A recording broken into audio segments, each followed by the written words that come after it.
Assalamu alaikum brothers and sisters.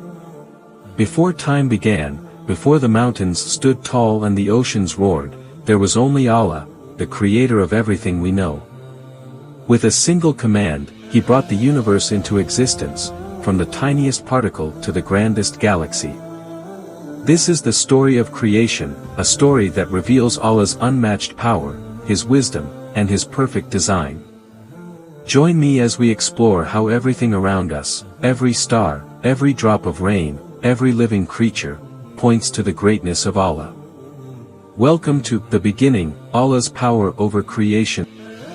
Before anything existed, before time, space, or matter, there was only Allah.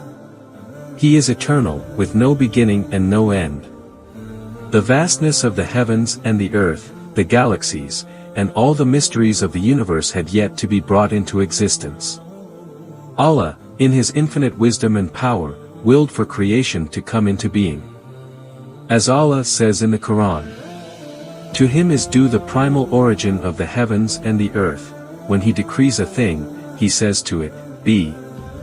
And it is." Surah Al-Baqarah, verse 117. Thus, with the command, be, creation began. The creation of the heavens and the earth. The first stage in creation was the formation of the heavens and the earth. The heavens and the earth were originally a single, unified entity. Allah then caused them to separate, which marked the beginning of the formation of the cosmos. Have those who disbelieved not considered that the heavens and the earth were a joined entity, and we separated them? Surah Al-Anbiya, verse 30. Allah then shaped the heavens and spread out the earth. He created the sky above as a canopy and made it stable without pillars, as mentioned in the Quran. It is Allah who erected the heavens without pillars that you can see. The earth was created with a balance. Allah filled it with mountains, seas, rivers, and the soil to sustain life. Allah also perfected the heavens, placing within them the stars and planets, which serve as signs for those who reflect. Before the creation of humans, Allah created the angels. Angels are beings made from light. Unlike humans, who possess free will and are capable of both good and evil, angels have no free will.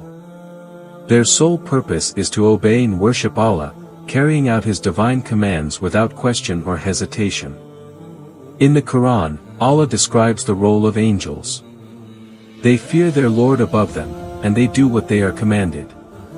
Surah An-Nahl, verse 50. Some of the notable angels created by Allah include Jibreel, the angel of revelation, who delivered Allah's messages to the prophets, including the Quran to the Prophet Muhammad, peace be upon him. Mikael, responsible for the nourishment of creation, such as sending rain and providing sustenance.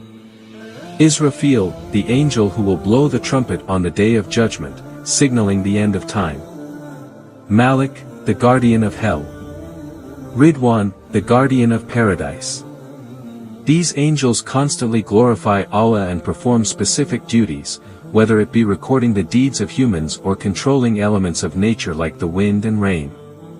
Alongside the angels, Allah also created another group of beings called the Jinn, who were made from smokeless fire. Unlike angels, Jinn possess free will, meaning they can choose between good and evil. Some Jinn are believers, while others reject Allah's guidance and follow their own desires. Allah says, "And the Jinn we created before from scorching fire." Surah Al-Hijr, verse 27. Among the Jinn was a particular individual named Iblis. Iblis was extremely devout in his worship of Allah, and because of his piety, he was elevated to a high rank, allowing him to worship among the angels. Despite being a Jinn, his devotion set him apart, and he was known for his exceptional status.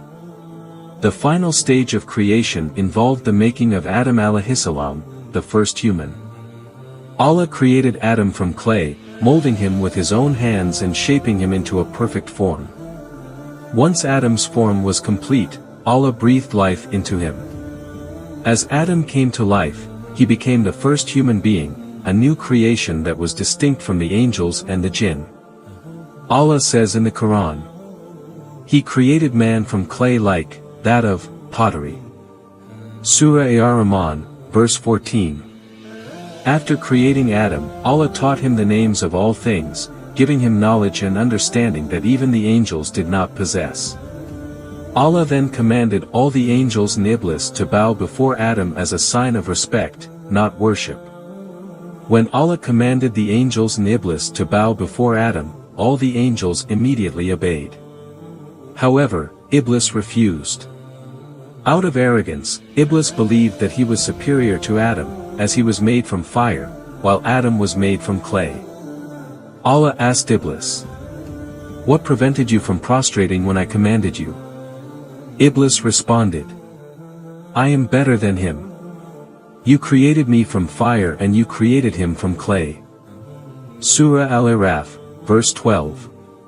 Iblis's refusal was a great act of rebellion. This disobedience stemmed from his pride and jealousy. In that moment, Iblis chose to defy Allah's command and became the first being to show arrogance against his creator. As a result, Allah cast Iblis out of paradise and cursed him. Iblis, now known as Shaytan, was no longer among the righteous. He became a sworn enemy to Adam and his descendants. Before leaving, Shaytan requested that Allah grant him the ability to mislead humans until the Day of Judgment. Allah granted his request, but warned that Shaytan would not have power over those who sincerely followed the path of righteousness. Shaytan vowed to tempt humans and lead them astray. "I will surely sit and wait for them on your straight path. Then I will come to them from before them and from behind them and on their right and on their left, and you will not find most of them grateful to you." Surah Al-Araf, verse 16 and 17. Shaytan's downfall serves as a reminder of the dangers of pride and arrogance. His refusal to submit to Allah's will resulted in his eternal banishment from paradise and his transformation into the embodiment of evil. Despite Shaytan's efforts, Allah has promised that those who seek his guidance, remain patient, and are mindful of him will be protected from Shaytan's whispers. While Shaytan has the ability to tempt and deceive, humans have the power of free will, allowing them to choose between right and wrong. Thus, the story of creation unfolds with Allah bringing the universe, angels, jinn, and humans into existence. Shaytan's defiance and arrogance set the stage for the eternal struggle between good and evil. This narrative serves as a reminder of Allah's infinite wisdom and power, and it highlights the importance of humility, obedience, and submission to the Creator. The story emphasizes the free will given to humans, the consequences of rebellion, and the mercy of Allah, who has granted us guidance through the prophets and revelation, so that we may navigate the trials of this world and ultimately attain success in the hereafter. Thank you for watching. Until next time, peace be upon you.